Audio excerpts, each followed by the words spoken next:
जनाब प्रोफेसर जाहिद खान लोधी साहब साहिवाल से तशरीफ लाए हैं। आपकी रिटायरमेंट को भी 22 साल हो चुके हैं। इसका मतलब इसकी आपकी उम्र जो है वो 82 ईयर है और आपकी तारीख विलादत 1940 है। ये किताब इन्होंने अपने उस्ताद डॉक्टर अलफजाल नसीम, जिनके बारे में इन्होंने लिखा है चिश्ती साबरी, डॉक्टर एडी नसीम चिश्ती साबरी, उनके नाम इसका इंतखाब किया है और इसको मंसूब किया उनसे। इसमें से चंद शेर पढ़ने की साथ हासिल कर रहा हूँ।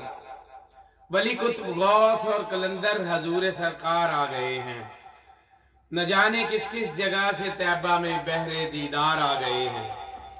है जिनका मीलाद उनके महफिल में आना अपनी आना है मुमकिन। उठो उठो सर झुका के उठो, वो देखो सरकार आ गए हैं। है शम्सो कमर में जो चमक आपकी आका, है अजीज का जौहर मेरे सरकार मदीना। माशाल्लाह, माशाल्लाह। आंखों में है आंसू, लबों पर है आहे जाहिर के, माशाल्लाह। सर है झुका दर पर मेरे सरकार मदीना। माशाल्लाह।